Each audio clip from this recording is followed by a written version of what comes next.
नमस्कार किसान भाइयों, हमारे YouTube channel Ganesha dairy farm में आप लोगों का आज फिर से स्वागत है। मैं सुनंदा चौधरी आपका वेलकम करती हूं मेरे YouTube चैनल पे। आज फिर एक छोटी सी वीडियो लेकर आप लोगों के बीच में उपस्थित हुए हैं। जैसा कि आप लोगों ने थंबनेल में देख ही लिया होगा कि वीडियो किस विषय पर है। तो जैसा कि हमारी जो गाय एक और जनने वाली थी वो जन चुकी है और जिस समय पर जनना चाहिए उसी समय पर जनी है, पर कुछ ऐसा हुआ उसके साथ जो सोचा कि आप लोगों के साथ शेयर किया जाए, क्योंकि कई बार डेयरी फार्म में हम ना चाहते हुए भी ऐसी कुछ घटनाएं हो जाती हैं और उसके बाद जो है फार्मर दुखी हो जाता है कि अब ये जो पशु है वो दूध कैसे देगा। तो हम आपको बताएंगे कि इसके साथ जो हुआ है उसके बाद भी हम इसका दूध कैसे निकाल रहे हैं। ताकि आप देख रहे हैं कि ये गाय जो है ये ब्याह चुकी है और जैसा सुबह का समय था और इसने पानी की थैली वगैरह जो है निकाल दी थी और उसके बाद समय ले रही थी, तो हम लोग थोड़ा चाय वगैरह पीने चले गए घर पे और उसके बाद आकर देखा तो ये जन चुकी थी। अब पहले जब मई में जब हमारी एक गाय भी आई थी उस समय में मैंने जो उस गाय का बच्चा मदद की थी, मतलब उस गाय को बच्चे को बाहर निकलाने में।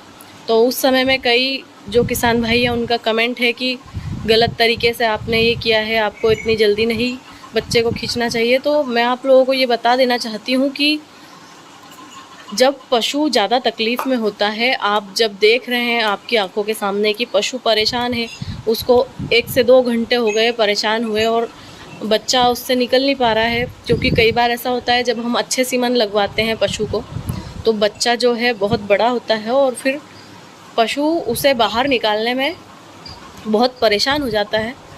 तो वैसे ही वो गाय भी काफ़ी परेशान हो गई थी। जब 1 से 2 घंटे हुए उसके बाद फिर मैंने सोचा कि अब उसकी मदद करनी चाहिए। तो मदद जो की थी उसकी बिल्कुल तरीके से की थी। ऐसा नहीं है कि तजुर्बा है इतने सालों का हमें भी, तो उस हिसाब से उस गाय की जो मैंने मदद की थी। अब इस गाय को आप देखिए कि ये गाय भी काफ़ी परेशान थी। थैली की पानी की थैली वगैरह इसने निकाल दी थी और फिर हमने सोचा इसको थोड़ा समय देना चाहिए और हम घर पर चाय वगैरह पीने चले गए। तो उसके बाद जो है इसने बच्चा दिया और आकर देखा तो बछड़ा था। जो बछड़ा इसने दिया था वो काफ़ी चिल्ला रहा था ज़ोर ज़ोर से दर्द से, क्योंकि इस बछड़े ने जो है पेट के अंदर ही पानी पी लिया था। मतलब जो कहते हैं ना पेट में बच्चे के पानी चला गया, वो हुआ था इसके साथ में। और ऐसा हुआ था तो फिर हमने हमारे डॉक्टर से सजेशन लिया, फ़ोन लगाया। उन्होंने कहा कि बछड़े को जो है आप टांग पकड़कर उल्टा करिए, इसका पेट दबाइए, उल्टा करिए। तो इस प्रकार से हमने काफ़ी प्रक्रिया करी, उसे उल्टा भी किया, पेट भी दबाया। तो थोड़ा थोड़ा जो है उसे राल के प्रकार का थोड़ी देर में पानी निकलने लग गया था, थोड़ी थोड़ी देर में निकल रहा था। पर इसका जो बछड़े का चिल्लाना है वो बंद नहीं हो पा रहा था। पैर वगैरह भी काफ़ी पटक रहा था, ये इसको तकलीफ़ ज़्यादा थी और डॉक्टर साहब बाहर थे इस वजह से आ नहीं पाए थे। तो हमने काफ़ी कोशिश की थी इसे सही करने की और हमने इसके पानी वगैरह निकाला। उसके बाद इसको इसकी माँ के सामने रखा। पर जब हम इसे रख के गए थे, जब तो ये दर्द से तो चिल्ला ही रहा था, जितनी हमसे कोशिश बनी हमने की। पर घंटे भर बाद जब हमने वापस आकर इसे देखा तो ये बछड़ा मर चुका था और हमने काफ़ी कोशिश की थी इसे बचाने की। हो जाता है कभी कभी ऐसा कि जो बछड़े या बछड़ी होते हैं माँ के पेट में ही पानी जो होता है वो पी लेते हैं, तो उससे इनके पेट में भी इन्फेक्शन हो जाता है और जो पानी होता है वो इनके पेट में भरा जाता है, तो जिसकी वजह से इनको काफ़ी परेशानियाँ आती हैं। तो जैसा कि अब इसका बछड़ा नहीं रहा और इसके साथ साथ मैं आप लोगों को एक बात और कहना चाहती हूँ कि कुछ किसान भाई हैं एक दो जिनका कमेंट बार बार आता है कि आप बछड़ों का क्या करते हैं। तो मैं आपको ये बताना चाहती हूँ कि देखिए, अभी जब हम ब्रीड पर काम कर रहे हैं तो चाहे बछड़ा आएगा चाहे बछड़ी आएगी, जैसे कि आप सारे जो एनिमल्स हैं वो ब्रीडेड एनिमल्स हैं।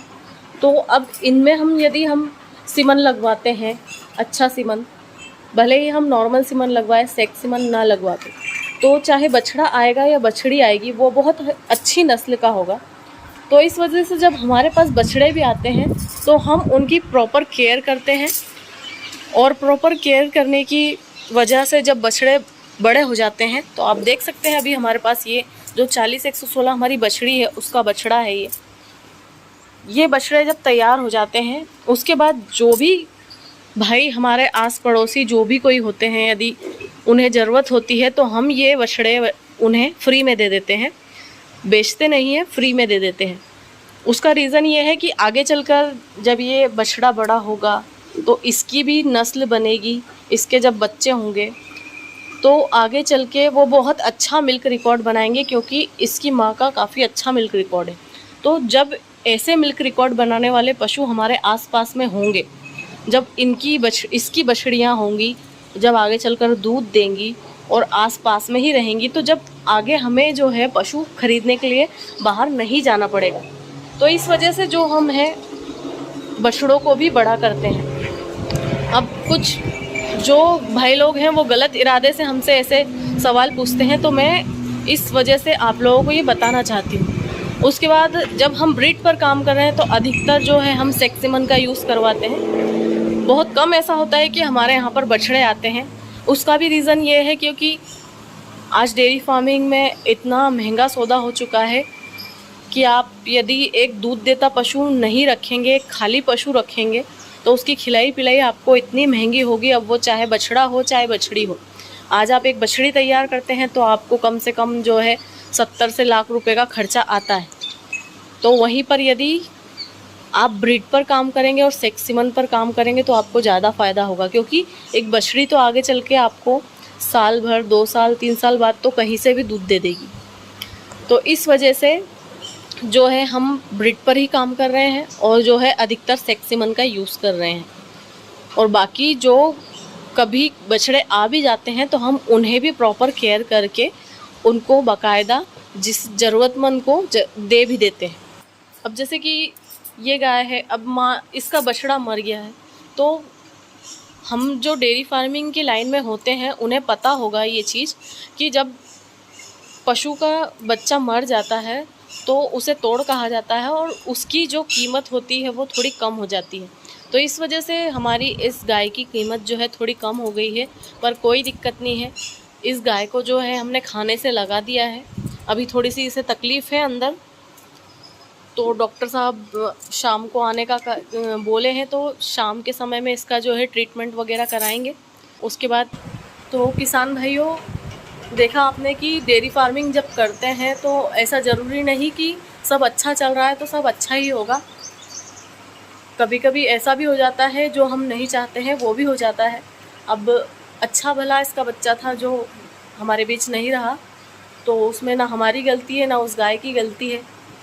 जो होना था उसे कोई नहीं टाल सकता, कोई दिक्कत नहीं है। दूध निकालना है, उसका दूध भी निकालेंगे, उसकी देखरेख भी अच्छी करेंगे। और इस समय में जैसे कि जब पानी बहुत तेज़ आना चाहिए और पानी नहीं आ रहा है, कम पानी आने की वजह से धूप जो तेज़ निकल रही है और इसके कारण काफ़ी उमस हो रही है। तो आप लोग जो है अपने पशु का, जो प्रेग्नेंट पशु है उनका ज़्यादा ख्याल रखिए, क्योंकि हमारी जो ट्रॉय की बछड़ी है उसने जो मतलब पहले जन गई थी, तो उसका रीज़न जब हमने डॉक्टर साहब से पूछा तो उन्होंने बताया कि इस समय जो ये मौसम आया हुआ है ये एक उमस बनाता है और जिसकी वजह से पशु हीट में आने की कंडीशन में हो जाता है। तो ऐसा ही प्रेग्नेंट पशु के साथ भी होता है। उसके हार्मोन्स कुछ इस प्रकार से बनते हैं कि जिस प्रकार से जब वो हीट में आता है उस प्रकार से, तो इस वजह से जो है हमारा पशु जल्दी जन जाता है। तो इसके लिए आपको अपने पशु को जो है ख़ास ख्याल रखना होगा ऐसे समय में। अगर हमारी वीडियो आप लोगों को अच्छी लगी हो तो प्लीज़ कमेंट ज़रूर से करिएगा, और वीडियो पसंद आई हो तो लाइक ज़रूर से करना। चैनल यदि अभी तक आप लोगों ने सब्सक्राइब नहीं किया तो सब्सक्राइब ज़रूर से करना। मिलेंगे जल्दी से नेक्स्ट वीडियो में। Thank you for the watch.